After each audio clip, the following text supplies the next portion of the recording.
Okay, we're there. So, Erin, it is all yours. Thanks, Mallory, and thanks everybody for your patience here. Sometimes technology doesn't always work the way we hope it will work, but nonetheless, we adjust and we move on. So this evening, what we're going to be talking about is relapse process. And a lot of times when we think about that, we often think about the identified patient. But what I actually want to focus on during this time here together is the impact that relapse can have on families as opposed to their loved ones. So, a couple of goals that I hope we can achieve during this time is really looking, Mallory, if you don't mind moving forward, looking at the family relapse process and naturally my Zoom is coming on now. So um, looking at understanding what family relapse process is. I also want to, you know, I think one of the things that I've noticed in working with families quite a bit is that often the behaviors of family members are put in contexts that are shameful. And the reality is, oftentimes, the things that family members and friends and loved ones do is truly out of love and care. So to maybe take away some of the stigma that people experience being just in relationship with someone who's in a particularly active addiction. There's a lot of recommendations made by people that might not be in the situation or might not have as much knowledge. So we're going to talk about that a little bit. And then how we can kind of come up with my goal always in these webinars is for folks to leave with some actionable items. Like these are things that I can do today to improve, have appropriate self-care and boundaries and all those words that we throw around, but we don't really identify what they actually mean. So if we move on, we're looking at, kind of what do we know about um, active substance use and treatment for families. The reality is some of you are on here and your loved one has been in recovery for a long time. And you might be thinking, there's nothing that I can do or that I have done that may contribute to their health or their sickness, right? And what I really want you to start thinking about is what am I doing for myself as the family member or loved one that contributes to my recovery process? Um, at Caron, we have, our primary units, and these are for folks who generally have never had treatment before, right? This could be someone who's going into an outpatient setting, maybe somebody who finally got in trouble with the law or with their employer and they're seeking treatment.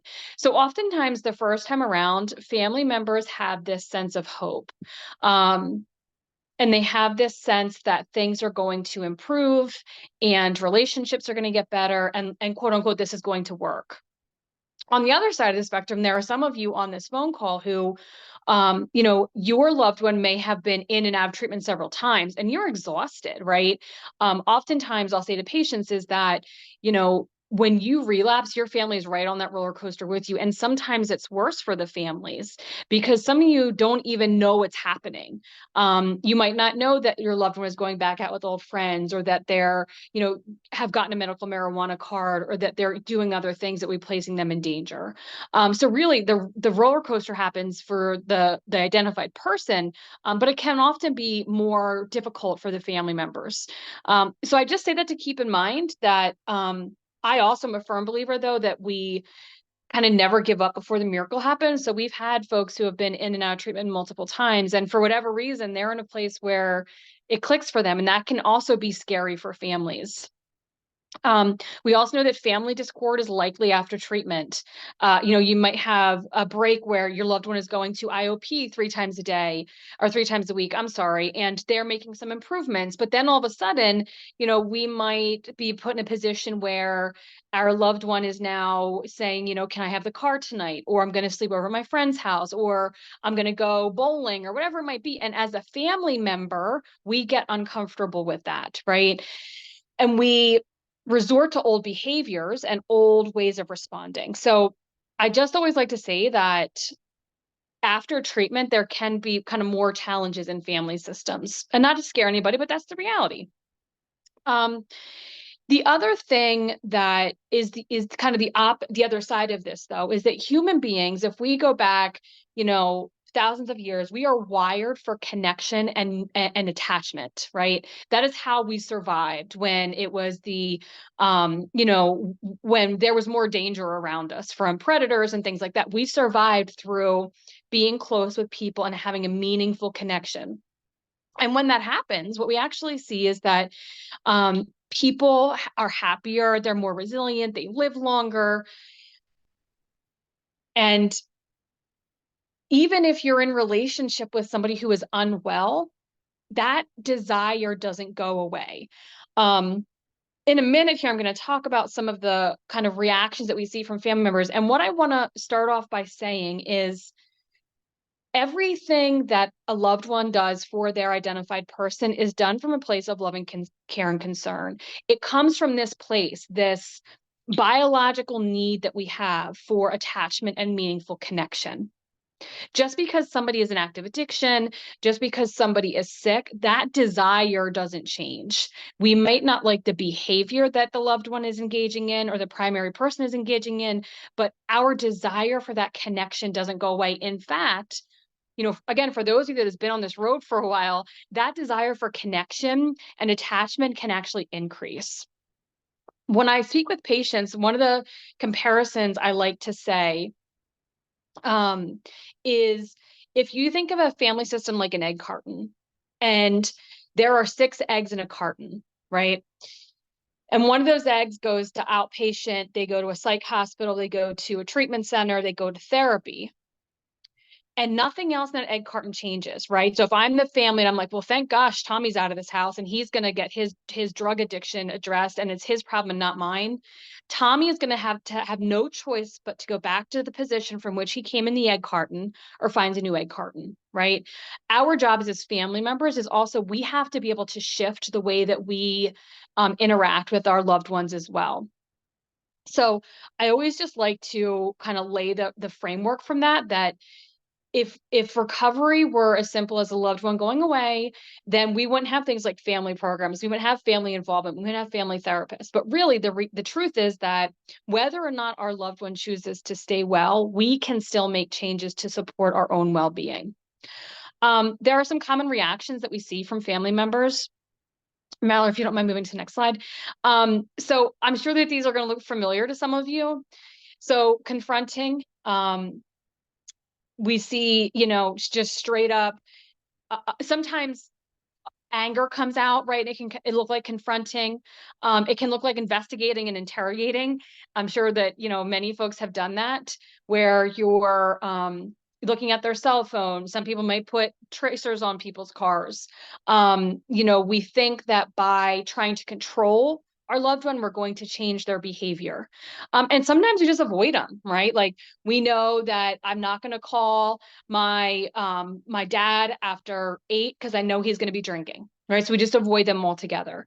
We try to control, worry, caretake, and enable. So these are some of the kind of common responses that we see in family members who are in relationship with someone in active addiction. But I really want to spend a minute talking about this enabling. So there's a great book by Dr. Robert Weiss, and it's called Pro-Dependence. Again, Dr. Robert Weiss, called Pro-Dependence. And this is really written for family members who are in relationship with someone who's got sex addiction. But what I will say is the way that he describes someone who has addiction, whether it's substances, whether it's sex and love, gambling, relationships, work, the way that he describes the relationship that family members have with that loved one is, I think, more affirming than some of the sort of like old school way of looking at relationships and like use the word codependence and things like that. And I know that in the recovery world, that can be a little controversial, but I will say, having done several of these, it takes away some of the shame that the family member experiences. So when we talk about enabling, basic level, it's doing something for somebody else that they can do themselves. Oftentimes, this happens because we are trying to get relief for ourselves. Okay.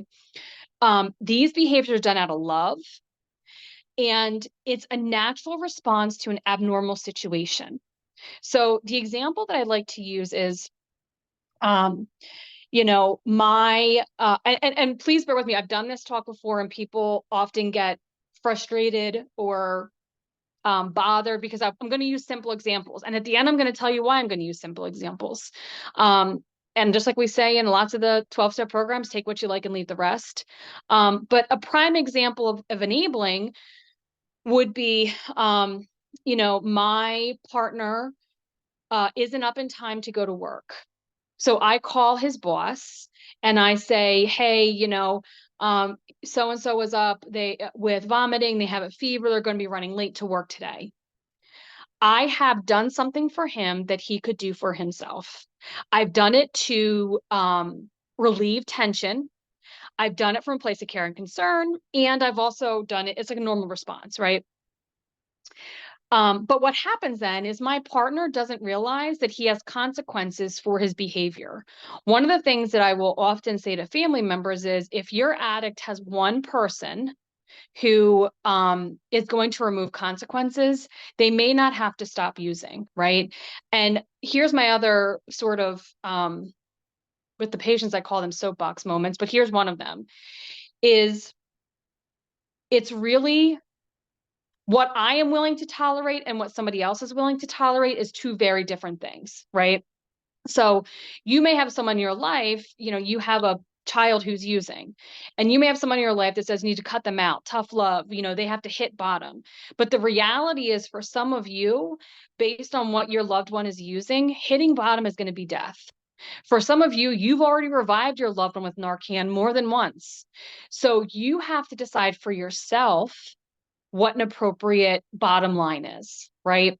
So I'm going to loop back to this at the end, but I always like to mention that because I just think it takes away some of the shame that that people in relationship with those in active addiction feel. Because I promise you, if you've got a child in active addiction, someone has said to you, you got to kick them out of your house, you got to cut off their cell phone, you need to give them tough love. And for some people, they're sitting here thinking, but I can't do that. If the worst thing happens to my child, I could not tolerate that. And so when we talk about boundaries, we're going to talk about what boundaries can look like. There is, and also I think Mallory probably mentioned, if you have questions, pop them in. I can try to answer them as we're going. So Terrence Gorski, he died, I want to say about 2 years ago now. And he was really the person who developed, trained, really talked about this concept of the relapse cycle for those in active addiction. And what he talked about is that relapse into chemical use, it doesn't happen overnight, right? There's often a process that occurs with this. And I know that this slide is really small, but I also did that intentionally because what I'm going to do is I'm actually going to talk through each of these bubbles on here. And really, besides the title, there's nothing on this slide that you need. However, I know that Mallory said she would email it, so, you'll have it in front of you as well. But what this is this is the family relapse cycle. So actually, much of the process is the same as it is for the identified person, the person in active addiction or an early recovery, and the family members. So what I want to do is just kind of talk through what this might look like for a family member. Again, what Terrence Gorski would suggest is that somewhere along the way, when we are in active recovery, if we relapse into old behaviors, we sort of hit all of these bubbles. And one of the things that he really, really talks a lot about is people will say that I'm a chronic relapser, whether that's into my enabling behaviors, whether that's into my substance use, my sex, my gambling, whatever it is. But what I would ask for you to consider is, were you ever really in recovery? And I'll say this to our patients as well, as, they're like, I'm a chronic relapser. And I'm like, no, you never got recovery. And so I want to again, just like lay the groundwork that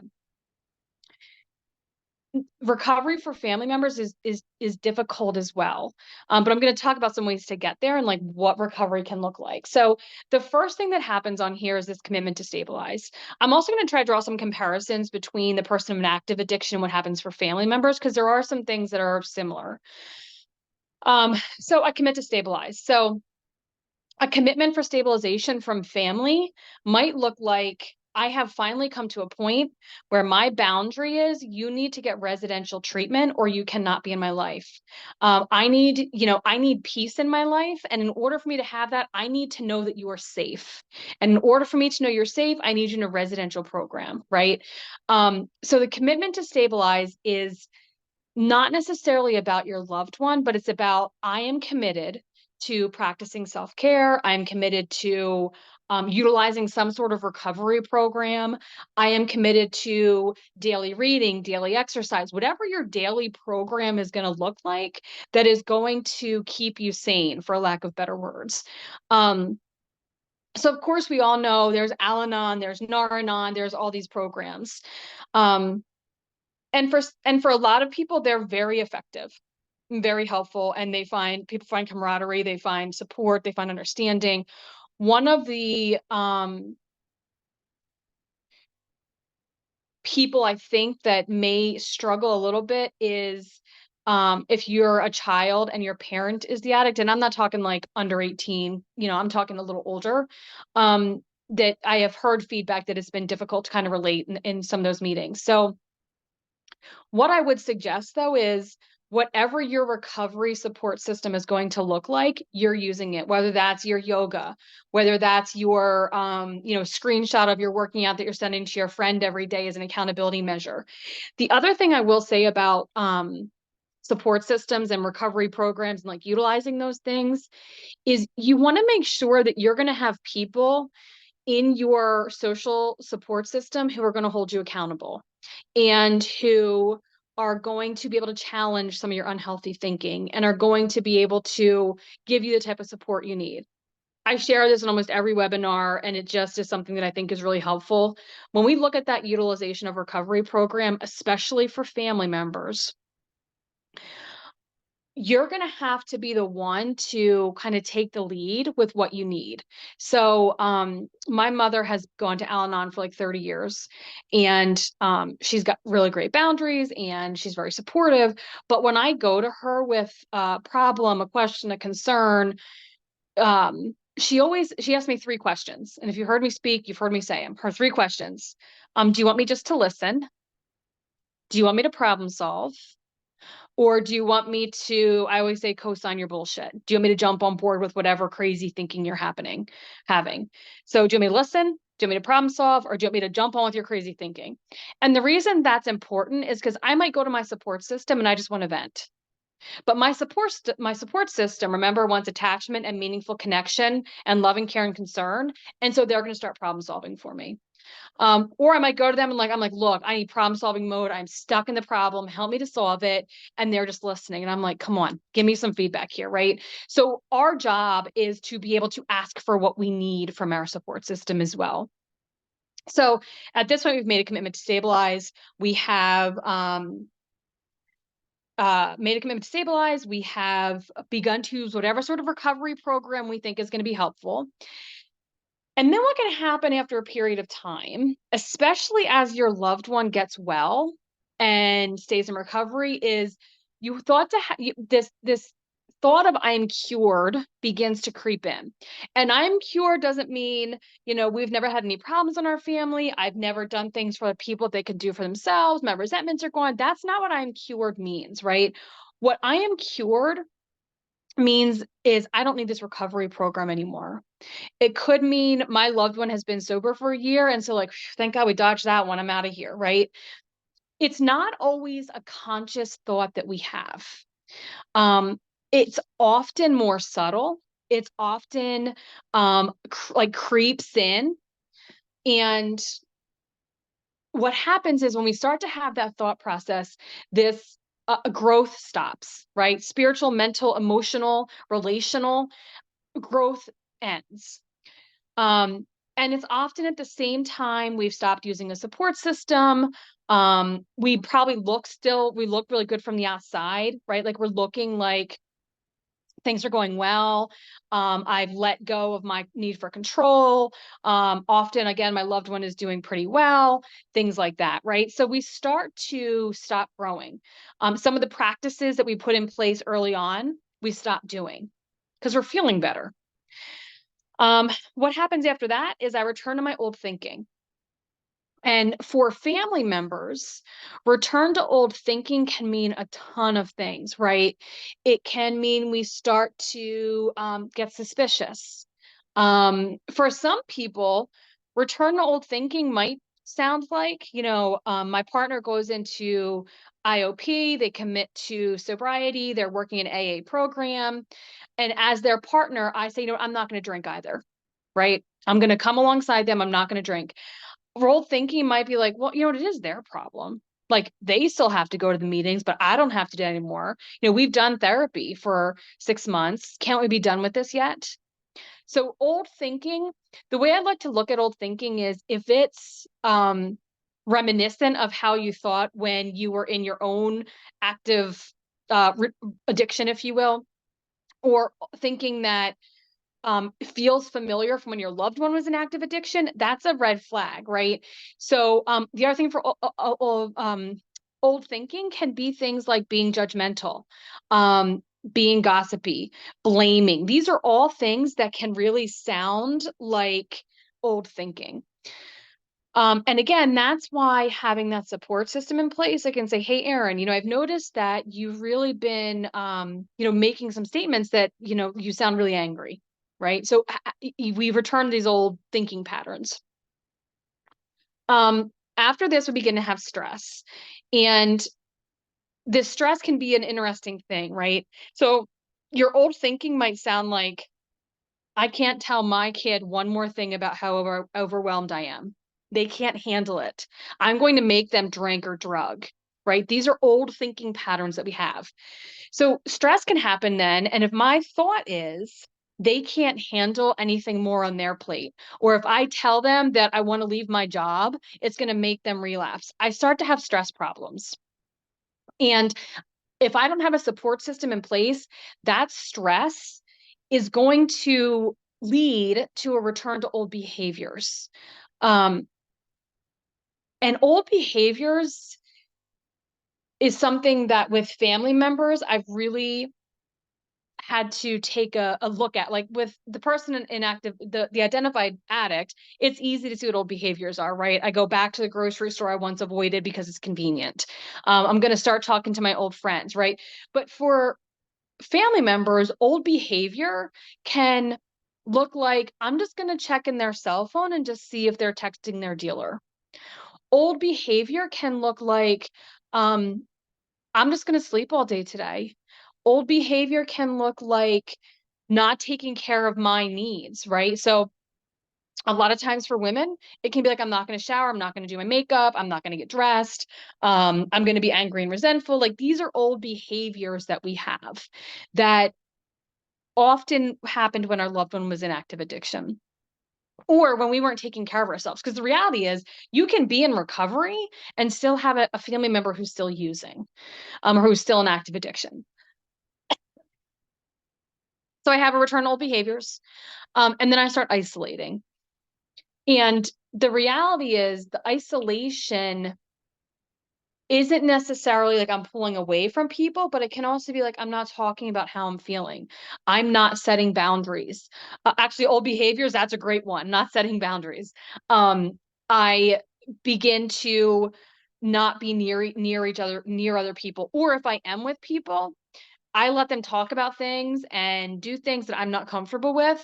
So I'm isolating even when I'm with people. I can start to feel overwhelmed and rushed. And again, that sense of being overwhelmed, if we go back to that very beginning, where we started here, is I commit to stabilization, I commit to recovery, I'm utilizing a support system. When we're doing that, even if we're overwhelmed, even if we're stressed, even if it's like, man, I really want to check Johnny's phone and see what he's up to, I have a support system that I can go to. But when we're at this stage, we're isolated. We're having old thought patterns, or old behavior patterns, and then we begin to feel overwhelmed. We begin to feel rushed. We might even believe that we can control other people, that somehow what I do or don't do is going to have influence over other people. And then sort of the last two parts in this process is I become resentful. I'm filled with shame, blame. I'm angry. Um, and then finally, I return to obsessive and destructive behaviors. So for some family members, obsessive and destructive behaviors can be two ends of the same spectrum, right? I'm totally cutting this person out. I can't tolerate this any longer. I'm not going to let this anymore. To being totally run over, right? Like I have I'm boundaryless now, and I'm just going to throw my hands up and say whatever's going to happen is going to happen. It's important to keep in mind that this process does not have to be dependent on whether or not your loved one is using. I think oftentimes family members think if they're good, I'm good. And the reality is, if they're good, sometimes you're not good, right? If they're able to take care of their own needs, if they're working their own recovery programs, I can't tell you the amount of partners that I have talked to that have said, I went to visit with my wife at chapel, and after chapel, I wanted to talk with her, but she went over to her peers and talked to them instead. And we were able to talk through how that felt for that partner, and that the person who's in early recovery, they're building their own support system, and often family members, it's not you, right? I also think it's important when we think about this return to old thinking. One of the things that I always like to do when I'm working with families and the identified person is I'll say to the family, how much do you want to know about them thinking about using or drinking? Because for some family members, if their loved one comes in and says, "Man, I feel going to have a drink today," their old thinking comes in of like, "Okay, what can I do to make sure they're not going to drink today?" Or, "Oh my gosh, I need to go back to rehab," or "Outpatient needs to step up," right? And the reality is, it's normal for people in early recovery to want to use. But we need to have the conversation of, "Look, I can't be your person on this one. Like when you want to use, you can come to me and say, I want to use, but then I need to know what the response is, right?" So my natural response might be to try to control it, but that's not going to help them. So my response could sound like, did you call a member of your support system? Do you want to go for a walk? Did you journal? Did you pray? Did you exercise? Like offering other coping strategies. And that, when you're able to do that as the family member, you know that you're in your own recovery process. You have your recovery program, you have your support systems in place. You've committed to stabilize that. Just because my partner wants to use, it does not need to throw me off my game, right? Um, so when we think about the process of relapse that happens for family, it's very similar to the process that happens for the addict or the identified person. Um, and I can talk through that a little bit just so you kind of have a context, because I'm a huge fan that recovery for the family members and recovery for the person who's got the substance use disorder, it is a parallel process, and you're walking the same path. Oftentimes in active addiction, the addict is going to feel hopeless. They're going to be obsessed with drinking and drugging. They're going to be angry. They're going to be blaming. And guess what? Families are the same thing. They're obsessed with drinking or drugging, not their own, but they're obsessed with whether or not their loved one has drank or drugged, how they're going to get more, when they're going to get more, right? The addict is like, how am I going to get more? When am I going to get more? So there's the same process that happens. But the cool thing is recovery happens the same way too. So for the identified person, the relapse process is going to sound very similar. It's going to sound like a commitment to stabilize. So I'm going to go to outpatient. I'm going to clear all the booze out of my house. I'm going to tell my doctor that I'm going into addiction treatment. I have this commitment to stabilize. I'm utilizing a 12-step program or some sort of recovery program, whether it's SMART or Dharma or Celebrate Recovery, whatever it is, right? And this is a spot where I don't debate this with patients. I don't care what their recovery program is, as long as they have one. And there's a level of accountability. And I say the same thing for family members. And then all of a sudden there's this sense of I'm cured. And it's not like I'm not an addict, right? But it's more like, thank God I'm not as bad as so-and-so. And family members say the same things, right? Like they'll say things like, well, hey, at least my partner didn't lose his job. And guess what? The person who lost their job is saying, at least I don't have a DUI, right? You're always looking for the person who's worse, right? And that's part of that I'm cured process. You stop growing again, that's pretty standard. Return to old thinking. For the addict, it might be, it wasn't that bad. It could be, my family's trying to control me again. It could be life is boring in recovery. I mean, we hear that from a lot of our young adults. Like, how am I going to have fun? Then you start to have stress problems. We go back to old behavior, start isolating, so this process happens similarly for the identified person as well. So that's about the problem, right? So I am a big fan of identifying the problem is, but here's the reality is most family members, they know what the problem is, right? Like, you guys have lived this oftentimes for years and years and years. So what I want to shift to is, what do we do, right? When we find ourselves in relationship with somebody who's in recovery or early in recovery, or maybe not even recovery, what do we do, right? As family members, how do we respond and take the focus off of them? Because y'all have focused on your loved ones. That likely has not kept them clean. It may have kept them out of dangerous situations, but it's not kept them clean. So I'm going to break these down a little bit, but just to kind of overview, what do? We understand the 3 C's. We assess our contribution. And this can be difficult for people, right? To look at, does my response, does my behavior, does what I do contribute at all, not to your loved one using, like, please hear me, but how does it contribute to my lack of wellness? How does it contribute to, their dishonesty with me? Learn and practice the AID rules, and then finally develop healthy boundaries. So if we move on to looking at understanding the 3 C's. So 3 C's, I didn't cause it, I can't control it, and I cannot cure this. One of the tactics that I have seen people with substance use disorders use is blame. So, mom or dad, if you hadn't done this thing, I wouldn't have had to use. If my partner weren't so controlling, I wouldn't have to use, right? And one of the things that I want you to begin to consider is the behaviors that your loved ones have served a purpose for them in the past, and it's worked. I was recently talking to somebody, and they said something, and will say that I can be protective also over our folks in treatment, whether it's outpatient or residence treatment, right? Like, walking into treatment is really difficult. And someone said that, well, they're addicts and they're going to try to get over on us. And I sat back for a second because I had a really strong reaction to that. And what I said instead, when I, monitored my inside voice, what I said is that oftentimes the behaviors that we're seeing have worked, right? So if I blame my mom for my problems, she's going to say, oh, you're right. I'm sorry. I'm sorry. I'm sorry. It worked. If I get angry and yell, if I slam the door and walk out, people are going to back up. So keep in mind that the behaviors that your loved ones have worked for them, right? So they're going to deploy any tactic they can to protect their disease, to protect their relationship with their substance use or their substance. So it's important to remember that even when those things are being thrown out, there's nothing you did to cause this, right? Just like you didn't cause it, you can control it.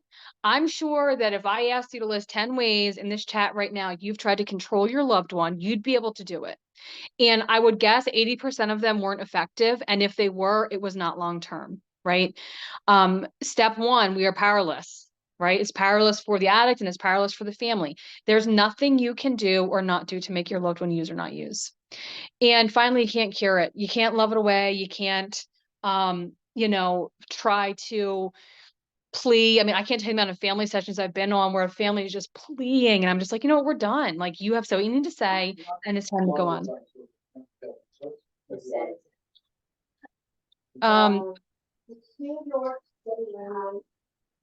With unmuted. All right. Mallory, do you mind moving to the next slide? So assessing your contribution. um, there may be times where your loved ones are going to, again, I'm going to back to what I started with here, right? Um, your loved ones might say to you, you need to kick them out of the house. You need to not give them money. You need to, do any number of things, right? And you need to decide for you if that's you contributing to the situation. And if you feel guilty, ashamed, uncomfortable about that, I think those are things that you can own, right? Like you might be able to say as a parent up to a child, my everybody in my life has said to kick them out and I can't do it. Right. And to be able to talk about that and being able to say that, for you, it's just not a boundary that you're able to draw yet. And that's okay. Um, in crisis situations, I think it's really important to remember that everybody is doing the best that they can in that moment. That most things are coming from a place of love, especially when you're the family member, and an attempt to help your loved one stay well. And then also assessing, though, are there ways that my behavior may have contributed to the crisis, right? Again, not saying anybody on here caused this, but we can look at, when I, especially if their loved one is in recovery, when I micromanage my child, right? Like I'm like, where were you? When are you coming back? When I struggle to give appropriate trust, that can contribute to a crisis situation, right? Where there's anger and there's frustration and all of those things happen as well. So it's important for you to look at, are there things I'm doing that contribute in an unhealthy way? Maybe my partner and I are fighting over the way to best manage our child. My kids seeing that, seeing like, okay, I know how to work this one now, right? Or maybe I'm the soft parent and they always come to me to get the extra money or to pay the cell phone bill or to use the car. That is a way that I can contribute to the crisis and unhealthy situations. If we move on to the AID rules, what we're really looking at, and I'm going to break these down a little bit more, is allow, inspire, demonstrate, refer, untie, love, embrace, and self-care. So if we move on to allow, what we want to be able to do is allow for consequences and learning. One of the things that I think happens for family members is there will be a boundary put in place or a consequence put out there. And, maybe our loved one will push the boundary, and then we don't follow through with their consequence. So that could be, if you are not home by 10 o'clock tonight, you're going to lose the car tomorrow. And then tomorrow rolls around and, as the parent, I feel guilty for setting the boundary because, the child has said what they need to say to me to get their need met and I give in, right? But we want to allow for there to be consequences. This is the way that people learn what is acceptable to us and what's not acceptable. Stop protecting. Again, I think the other thing that I should say before I kind of launch into some of this stuff is you're going to have to decide for you where you begin, right? So, for instance, stop protecting could look like, I'm not going to make an excuse to my child about why my partner's not present anymore. That could be protecting. It could be I'm not going to call the boss and make excuses. I'm not going to bail them out of legal issues. This goes back to being able to have consequences. But again, with this not protecting, you're going to have to decide for yourself. Like, I can't tell you the amount of people have asked me, if they use my house, what should I do? I can't answer that for you because what I would do and what you would do is very different. And you have to be able to tolerate the outcome of whatever your, response is, whatever your boundary is. Stop shielding, bailing out, and don't lie for them, right? These are all things that addicts do when they're in active addiction. They, um, they're looking for somebody to bail them out. They are looking to be dishonest. They're looking for people around them to engage in the same way. But really, what we want to do is allow for there to be consequences because that's often what's going to, kind of facilitate change. If we move on to demonstrating, what we're going to see here is we want to have our own support systems, right? We want to have our own group of people that we can talk to, even if, your loved one says, please don't tell anybody that I'm going in treatment or that I'm in outpatient or that I've gotten arrested, whatever it is. And believe me, I've battled this with patients, and what I've said is that even as a family member, you need to have one person that is like your confidant, that you can go to, that you can get support from, that you're able to be honest with. And your loved ones who are in outpatient or going to meetings or in residential, they're going to have a support system that they can talk about stuff with. And as family members, you need that too, right? You need to have people that you can talk to and that you can get your own support from. The other thing is talking about your feelings, even if it's uncomfortable. And this can often be with the addict, and it's not in a way to blame. I'm a big fan of I statements, which I know we all use, right? But, it can be, instead of saying like, when you didn't come home last night, but when I'm left wondering where you were last night, I feel really sad or I feel really scared, right? It's able to talk about feelings. It's able to say, this is unfamiliar for me and I don't know how to navigate this.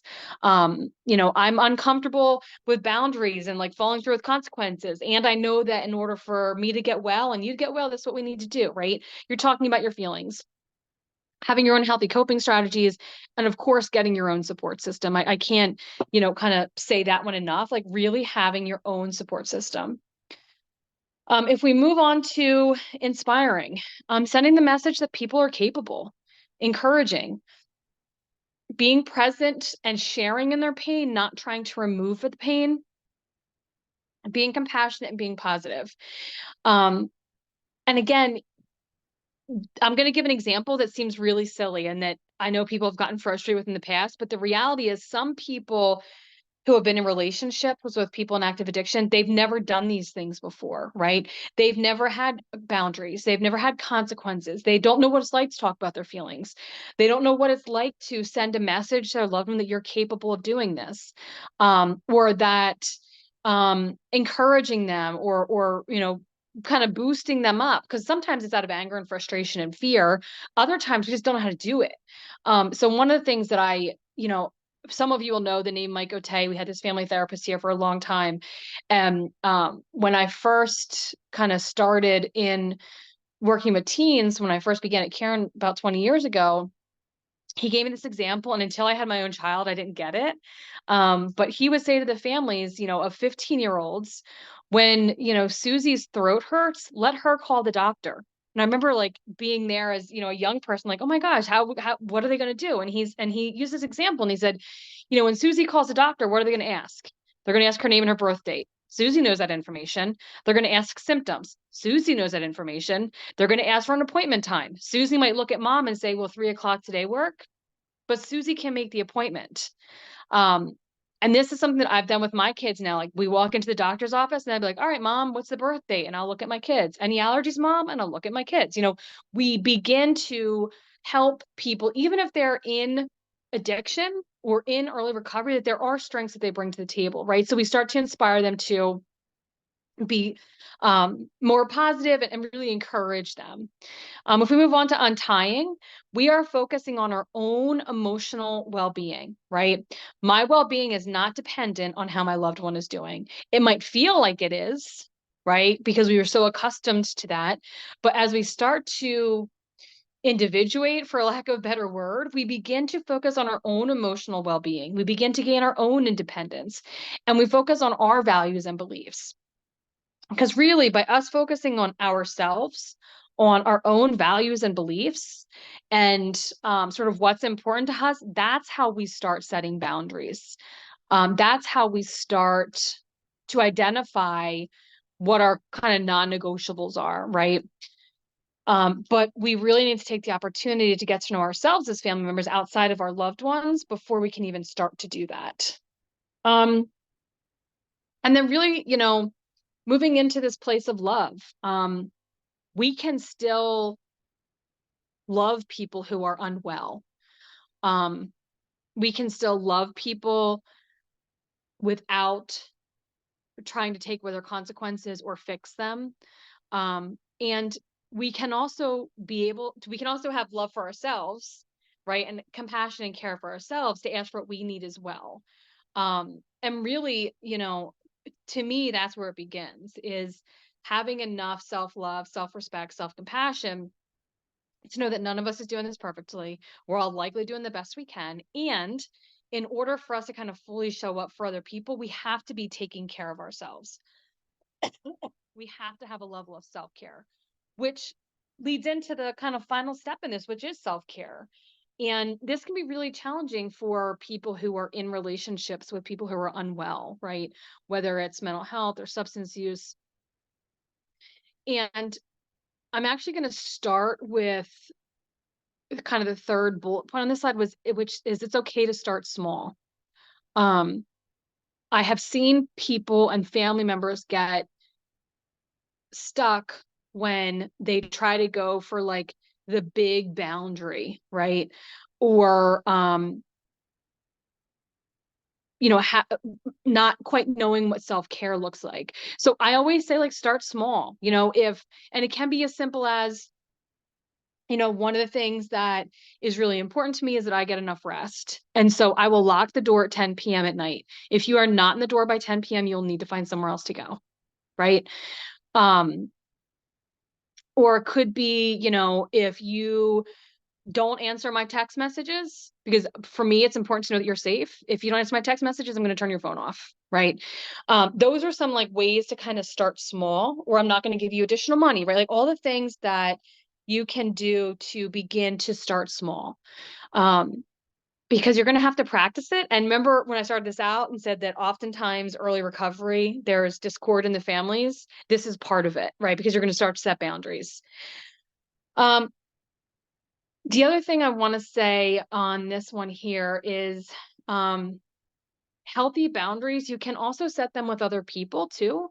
So especially if, you have a child who's in active addiction and you have a friend that seems just like keep giving you advice that is unsolicited or that is not what you're going to do. It's okay to set boundaries with them also.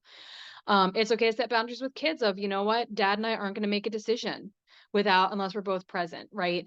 So these are ways that you can begin to set boundaries.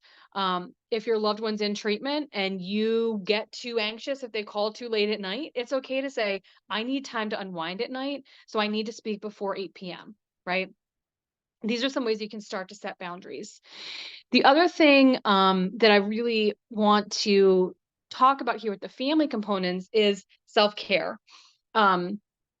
Self-care, I think, gets thrown around a lot. That's been my experience. There are some good blogs on our website about self-care and what that really looks like. And one of the things that I've started to talk about with family members is instead of looking at it, and also women in early recovery, but instead of looking at it as self-care, looking at it as soul care, and how you're building up that like internal resilience, how you're building in time of your day that is just focused on you. How if again, looking at what are your values, what are your beliefs, what's important to you. If daily exercise is important to you, maybe you're walking around the soccer field while your child's playing soccer, right? Whether it could be I'm getting up 10 minutes early and read my devotional for the day. But self-care, I think, gets equated a lot with massages and pedis and manis. And I know for me, if I'm getting a massage, I'm thinking about the 15 other things I could be doing during that time. So for me, that's not self-care. That is self-criticism. But for me, self-care is working out. It's, when my son is playing baseball, I'm walking around the baseball field, getting up 10 minutes early and doing the devotional, having support systems and people that I can talk to when I'm feeling stressed. And again, people that aren't just going to agree with me, but they're going to challenge where my thinking is, right? And then also, kind of along with that is you're going to have to try things and see what works, but practicing physical, emotional, spiritual self-care, seeing what works for you and figuring out what doesn't work. Again, it's kind of like the same thing with boundaries of, tell me what to do if my loved one uses again. Self-care is the same way, it's about finding out what works for you, trying new things, and understanding that not everything's going to work for everybody. However, the bottom line is here, being able to take care of yourself is going to allow you to be more emotionally present, more resilient, more tolerant, kind of more firm, if you will, in being able to support your loved ones, even if it's in a way that they might not prefer. but you're gonna kind of have your, your backup build up, your reserves, in place, and you're going to be able to take care of yourself, but then also be able to be more present for the people around you, not just the people in active addiction. So that's what I have here for you. I'm open to questions, comments, or concerns.